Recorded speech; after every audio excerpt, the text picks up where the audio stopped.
Hello there, I'm Lloyd Evans. Welcome to the attic. It's time for another voicemail. Today's voicemail is from Steve. Let's listen to what Steve has to say. Hello, Lloyd. It's taken me about 5 months to bring myself to leave this voicemail. Because I still have family in the organization, you can just call me Steve.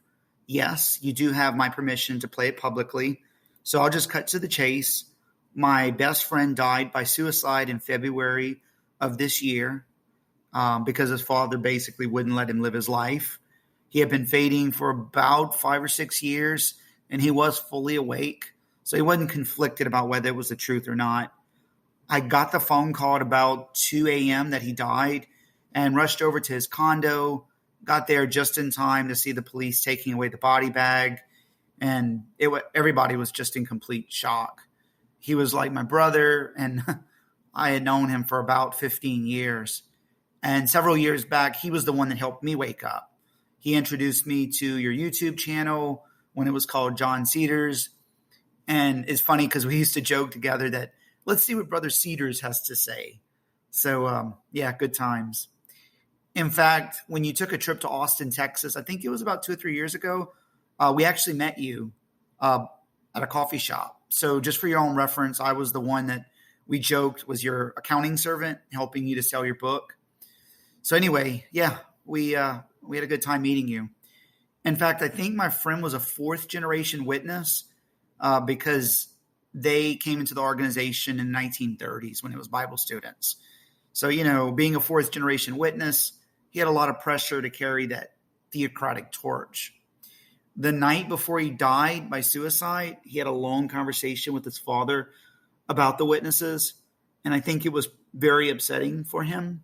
My friend always told me that his dad was a company man, and he would go down with the ship.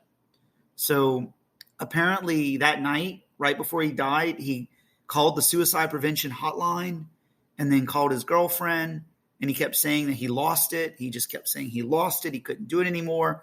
He even referenced another witness who had died by suicide a few years before and said now he understands what happened.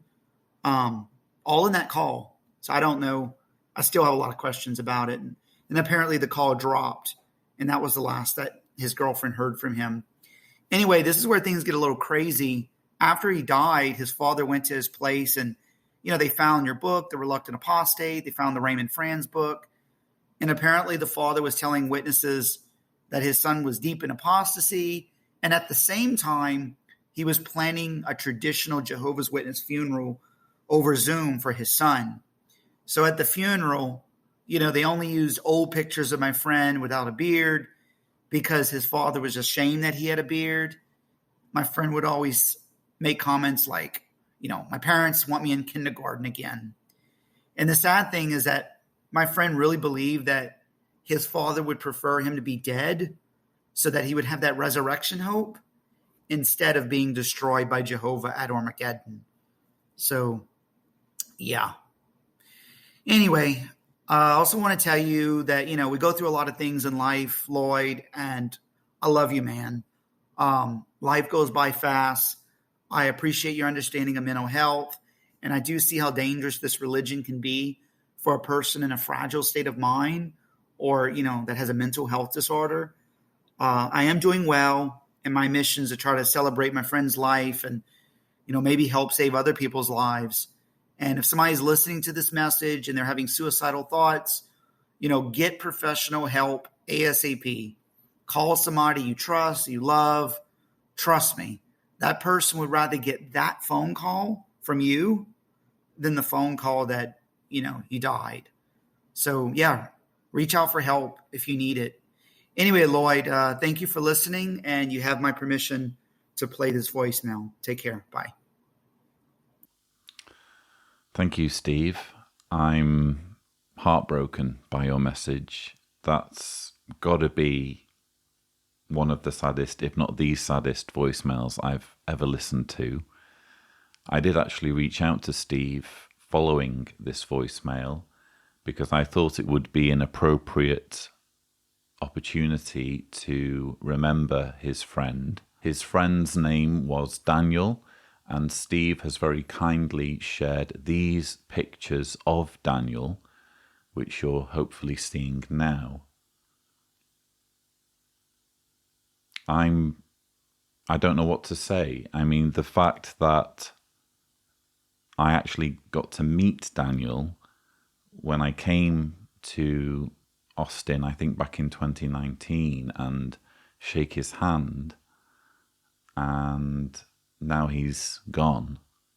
And obviously this will be hugely upsetting for you, Steve, having known him for 15 years. It's just horrific what this cult is doing to people. And I think it's important not to second guess as much as possible what was going through Daniel's mind. But you were close friends, and I think the conclusions you've drawn seem fairly obvious. Daniel was troubled by the organization and the effect it was having on his family, and particularly his father, and the expectations placed on him by his father due to his father's indoctrination as one of Jehovah's Witnesses. It's such a tragic story.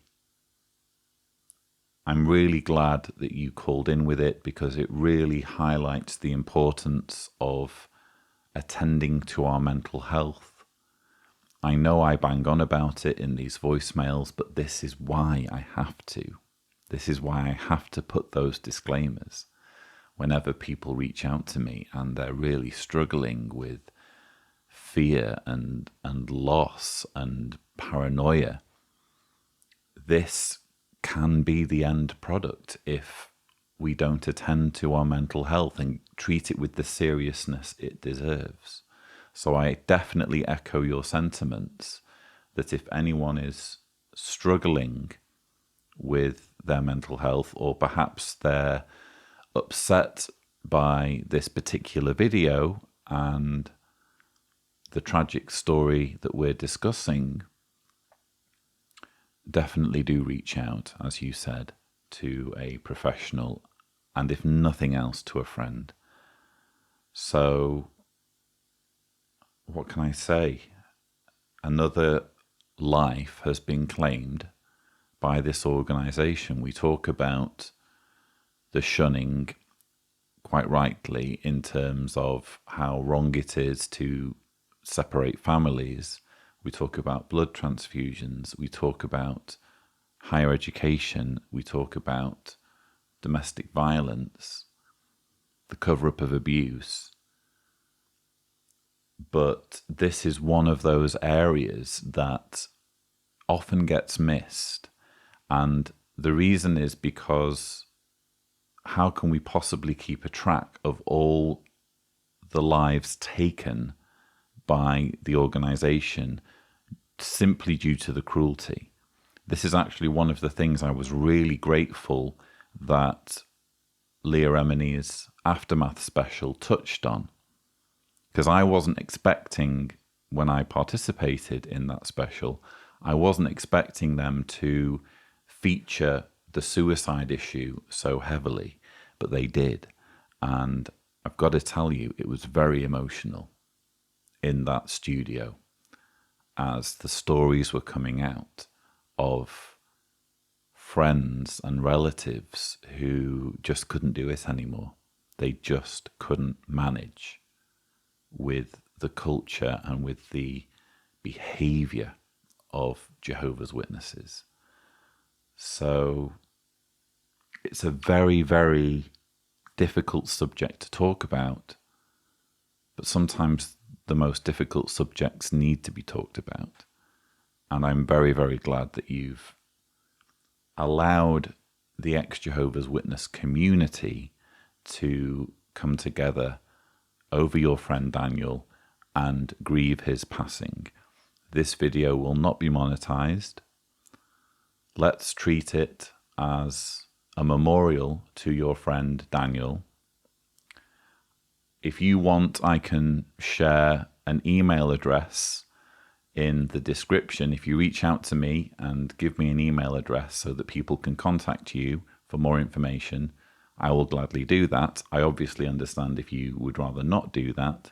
If you leave a comment identifying yourself, I will pin that comment so that people can chat with you, because I'm sure you need support right now as well. But yes, all that remains is to pay tribute to our comrade who didn't need to die, but his life was cruelly cut short by the treatment he received from the Jehovah's Witness religion. Daniel, rest in peace.